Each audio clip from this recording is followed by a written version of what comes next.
पूरे 4 साल बाद हेमंत कनाडा से लौटा था। कनाडा में एक ब्यूटी प्रोडक्ट्स बनाने वाली कंपनी के लिए हेमंत काम करता था। हेमंत अपने देश अपने घर लौटकर काफ़ी खुश था। एयरपोर्ट पर उतरते ही हेमंत की नज़रें अपने परिवार वालों को खोजने लगी। जल्दी ही उसे अपने माँ बाप, भाई भाभी, बड़ी बहन और खुद की 3 साल की बच्ची भी एयरपोर्ट पर खड़े नजर आई। लेकिन उसकी नज़रें शोभा को खोज रही थी। वो सोचने लगा कि शोभा मुझे मिलने आई क्यों नहीं, और ऊपर से उसने हमारी छोटी सी बच्ची को भी यहाँ भेज दिया। अश्विन एयरपोर्ट पर सबसे हंसी खुशी मिला। फिर उसने शोभा के बारे में पूछा तो उसकी दीदी बोल पड़ी कि भाई वो घर पर ही है, तुम्हारे लिए खाना तैयार कर रही है। वैसे वह तो आज ही तुम्हारे आने की खुशी में काम करने लगी है, वरना वो कोई काम करती कहाँ है। अश्विन ने अपनी बेटी को प्यार से उठा लिया, लेकिन उसकी बेटी उसे देखकर रोने लगी। लाओ मुझे दो बच्ची को, वह तुम्हें काफ़ी दिनों बाद देख रही है ना, इसलिए पहचान नहीं पा रही होगी। कहते हुए दीदी ने बच्ची को अपने पास ले लिया। सभी टैक्सी में बैठकर अपने घर की तरफ रवाना हुए। अश्विन अपने परिवार से मिलकर खुश था, लेकिन ये बात कि शोभा उसे एयरपोर्ट पर मिलने नहीं आई उसे काफ़ी परेशान कर रही थी। वो सोचने लगा कि क्या खाना बनाना इतना ज़्यादा ज़रूरी था मुझसे मिलने से ज़्यादा, और वो भी तब जब मैं 4 साल बाद वापस आया हूँ। इन्हीं ख्यालों में घर तक का आधा रास्ता बीत गया। अब उसकी बच्ची उसे देखकर रो नहीं रही थी, इसलिए अश्विन उसके साथ खेलने लगा। बाकी का आधा रास्ता भी खत्म हुआ और सब घर पहुंच गए। गाड़ी की आवाज़ सुन शोभा बालकनी में आकर खड़ी हो गई और अश्विन की तरफ देखने लगी। अश्विन भी जैसे ही गाड़ी से उतरा उसने पहले दरवाजे की तरफ और बाद में बालकनी की तरफ नजरें घुमाई, जैसे वह शोभा को ही देखना चाहता हो। अश्विन ने नजरें मिलते ही शोभा के चेहरे पर मुस्कान झलक पड़ी। अश्विन भी उसे देखकर हल्के से मुस्कुरा दिया। सभी घर के अंदर गए। शोभा सबके लिए पानी लेकर आई और सभी को पानी देने के बाद फिर से किचन में चली गई चाय बनाने के लिए। थोड़ी देर तक सभी परिवार वालों से बातें करने के बाद अश्विन शोभा को बुलाने लगा। माँ ने उसे बीच में टोकते हुए कहा कि रहने दो, उसे किचन में थोड़ा काम कर लेने दो, बाद में अपने आप आ जाएगी। तुम बैठो यहाँ मेरे पास, वैसे भी कहाँ ज़्यादा काम करती है वह। अश्विन यही बात दूसरी बार शोभा के बारे में सुन रहा था।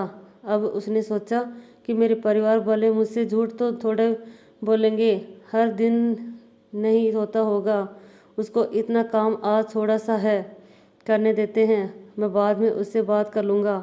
अश्विन अपने परिवार वालों से बातचीत में मगन हो गया। एक के बाद एक रिश्तेदार और पड़ोसी अश्विन को मिलने आते रहे और शोभा को किचन से बाहर निकलने का समय ही नहीं मिला।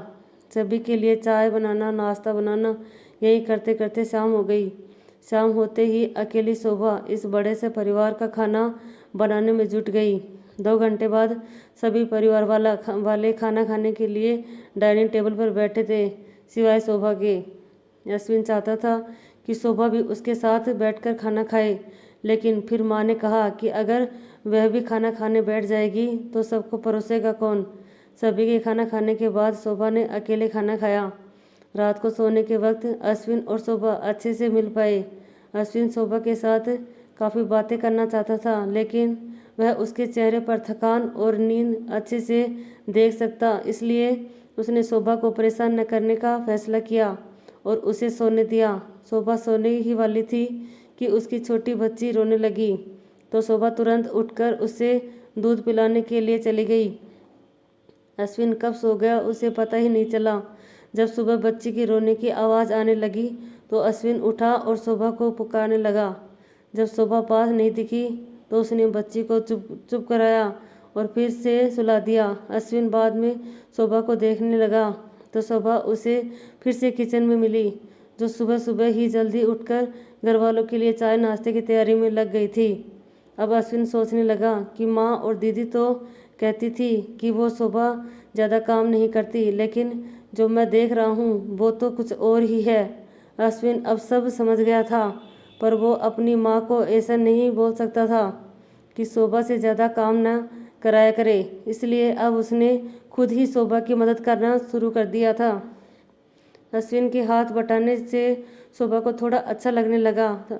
पहले जहाँ उसका चेहरा थकान से उतर रहा था, अब उस पर थोड़ी थोड़ी चमक आने लगी थी। अश्विन ने कुछ दिनों में ही ये महसूस कर लिया था कि शोभा अब वो शोभा नहीं रही जिसे अश्विन शादी करके लाया था। वो तो कोई और ही थी जो तोते की तरह बोलती थी, और ये शोभा तो बिल्कुल चुप चुप है, गुमसुम है। ऐसा लगता है जैसे किसी के दबाव में हो, किसी डर की वजह से सहमी हुई हो। अश्विन शोभा को उसके काम में और ज़्यादा मदद करने लगा। अश्विन का ऐसा व्यवहार अब घर वालों को खटकने लगा। घर के सभी बड़ों और उसकी दीदी ने मिलकर अश्विन को समझाया, तुम अपनी बीवी की मदद करते हो, उससे हमें कोई एतराज़ नहीं है, लेकिन तुम्हें भी एक हद तक ऐसा ही करना चाहिए। जब तक कोई तुम्हें ऐसा करता न देख रहा हो तब तक सब ठीक है, लेकिन जब कोई तुम्हें बीवी के होते हुए बर्तन धोते देखे तो अच्छा थोड़े ही लगता है। और सोचो, आगे चलकर शोभा को तुम्हारे हेल्प की आदत पड़ जाएगी और तुम्हारे अपना काम में ध्यान लगाना मुश्किल हो जाएगा। अश्विन हमेशा ही अपने परिवार वालों की बात मानता आया था। जिस तरह से सब ने अश्विन को समझाया था, अश्विन भी उनकी बातों में आ गया।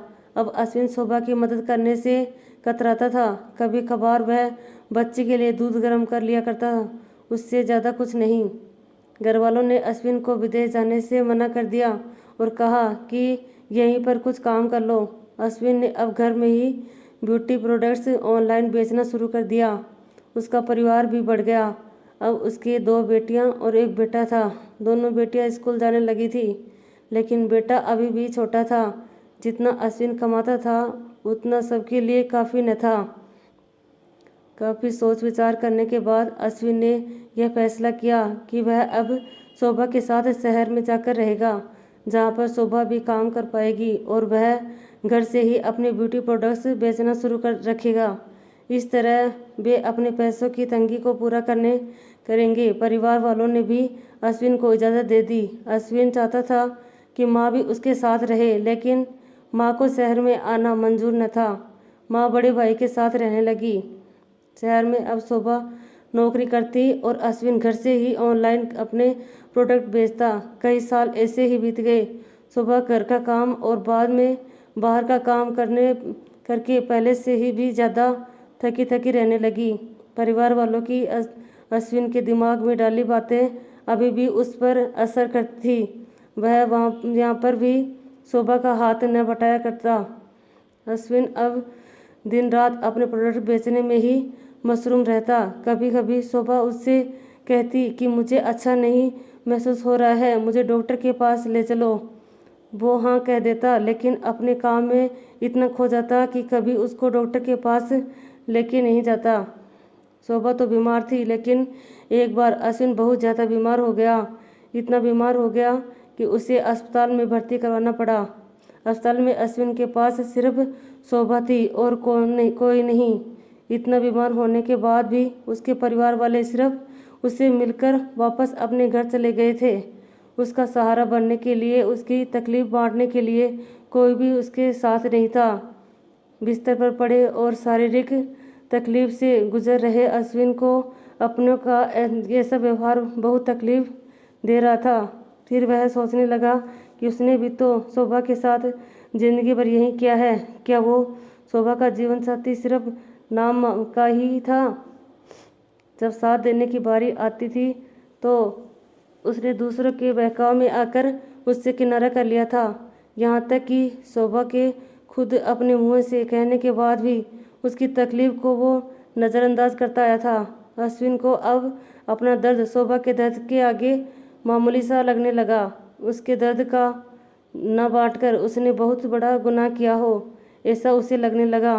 पश्चाताप के आंसू अश्विन की आंखों से बहने लगे। उसने अपनी सारी गलतियों और गुनाहों के लिए शोभा से माफ़ी मांगी। दोस्तों, जीवन साथी का मतलब होता है जीवन के हर उतार चढ़ाव में, जीवन के हर मोड़ में जो साथ दे। साथ होने और साथ देने में उतना ही फ़र्क होता है जितना सिर्फ वादा करने और सचमुच वादा निभाने में होता है। दोस्तों, एक पत्नी की दर्द भरी कहानी पति के दृष्टिकोण से हमने बता दी। इस कहानी को पढ़कर किसी भी पति या पत्नी का अपने जीवन साथी के प्रति व्यवहार सुधर जाएगा, तो इस कहानी को लिखने का उद्देश्य सफल हो जाएगा।